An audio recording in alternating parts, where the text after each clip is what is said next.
What's going on, everybody, and welcome to another episode of Tunji's podcast. I am your host, Tunji Taylor Lewis. So the Lakers didn't get Kawhi. Kawhi Leonard signed with the Clippers after the Los Angeles Clippers made a historic trade to acquire Paul George. Kawhi decides to join him with the Los Angeles Clippers instead of LeBron James and Anthony Davis with the Los Angeles Lakers. First of all, let me say this. The NBA is interesting again. Thank God. The Lakers are nice. The Clippers are nice. The Brooklyn Nets are going to be nice in a year. Golden State Warriors, like basically the league is more spread out. You know, the Portland Trail Blazers are still nice. The Celtics, the Miami Heat now have Jimmy Butler, the Sixers, the superstars are now all spread out. They're not all on one team. It's a lot harder to predict who's going to win the NBA championship. So that is awesome. But with that being said, I am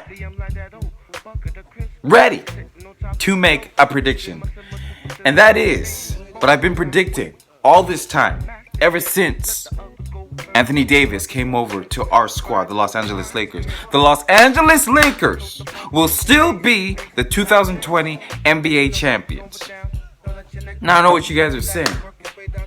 Oh, but Tunj, how could you possibly have this confidence? Kawhi's on the Clippers, he's not on the Lakers. How could you possibly be confident about that? He's just most recently the Finals MVP. You know, like how could you possibly be so confident? It's real simple, man. It's real simple. Also, much respect to the Clippers, man. The Clippers took the Warriors, 6 games in the first round of these past playoffs. They're a good squad. They got a good squad. But when it comes to duos, our duo versus the Clippers duo, I like my duo. I like my duo better than the Clippers duo. First of all, LeBron James. I'm sick and tired of people acting like this dude has just fallen off the face of the earth. This is what we do as NBA fans.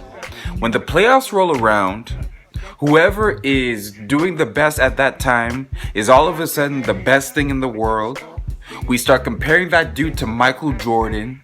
We start acting like this, like he's like, and we did it with the playoffs before with LeBron James too. All of a sudden, he was the all-time greatest player.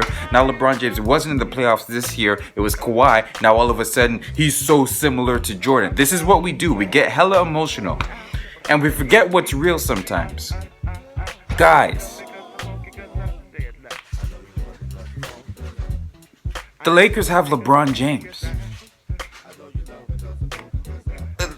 This is the same dude who took the Warriors 6 games in the NBA Finals with Matthew Dellavedova as the second best player. Shout out to Max Kellerman for that amazing point, because I agree with it wholeheartedly. This is the same dude who, on a down year, which was his past year, he was averaging something like 27, 28, like 28, 8 and 8 or something like that. That was a down year for LeBron. People keep on telling me, oh, Tunji, well, you guys might not stay healthy. What are you talking about? LeBron has gotten more rest than he's ever gotten in his entire career. He got that rest while he was recovering from that injury during the season, and he didn't make the playoffs. So he's been resting. He's been getting his body right. And you know how LeBron takes care of his body. Also, Anthony Davis didn't play a lot of last season because of the trade that he was requesting. So they sat him down for all that time. Also, he didn't make the playoffs. So they got what you call fresh legs. If you want to have injury concerns, just look at Kawhi Leonard. You know what I'm saying? Kawhi had that injury, kept him out for a long time. Kawhi made it to the finals, got that finals MVP, but he was feeling a little bit banged up. You know what I'm saying? So if you want to be worried about injuries, worry about Kawhi Leonard. My squad is fresh legs. We got Kyle Kuzma. I think he's going to have a breakout season. I think he's going to do really well. That dude improves more and more, and he's got that killer mentality. And here's another thing. I don't know why people aren't talking about this. Like, this isn't a big deal, but this is a big deal. We got DeMarcus Cousins, y'all. We got DeMarcus Cousins. Boogie Cousins, when healthy, is a top 3, top 5 center. We have that guy, and we have Anthony Davis, and we have Kyle Kuzma. Last year, our problem was that we didn't have a lot of spacing on the floor. But guess what? With Anthony Davis and Boogie Cousins, we have spacing on the floor. Maybe still not so much on the point guard spot because we got that guy Cook from the Golden State Warriors. He can shoot it, but I don't know if he's a starting point guard. So we probably need to get like a nice starting point guard who can play defense and can shoot, similar to like a Mario Chalmers from like the Miami Heat days with LeBron. But still, man, Boogie Cousins had a year to like get himself right.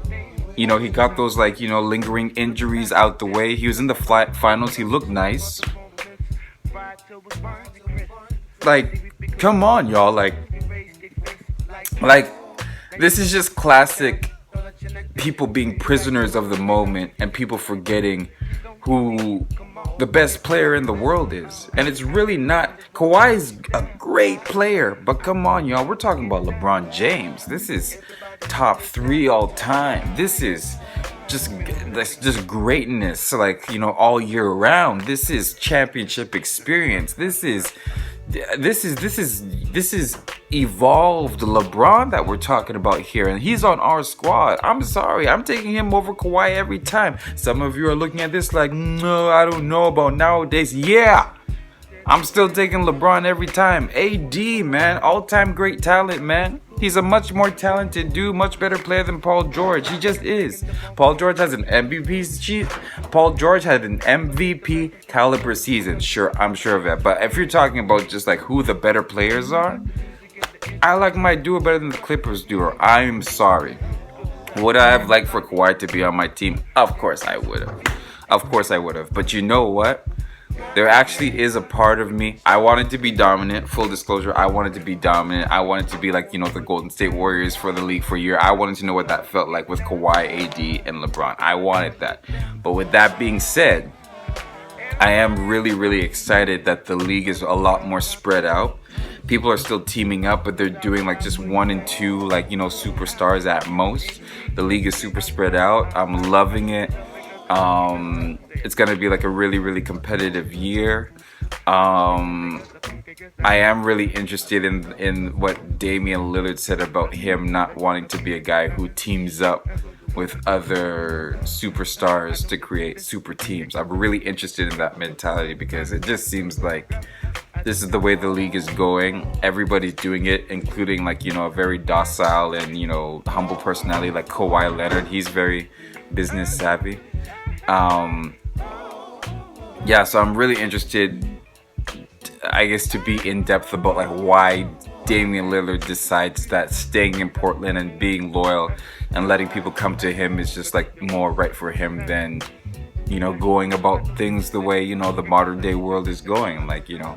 And I wonder if that's gonna work out for him. I wonder if that's just pride or if that's just like his truth and that's his personal conviction. But yeah, man, my prediction still hasn't changed. You know, man, it just you just look at our players, you look at everybody else's players, man. Like, we just have the better players, man. And it looks like we're about to get some depth too, because we just got Danny Green, we got Contavious Caldwell-Pope. Rajon Rondo just re-signed. Like, it looks like we're gonna have like a decent bench. If Kuzma comes off the bench, that's it. So anyway, y'all know where I stand. Remember this next June when the Lakers win the 2020 NBA championship. So that's it for now, y'all. Peace out. Go ahead and debate me in the comments. I'll be in there all day. But yeah, y'all know where I stand. So peace.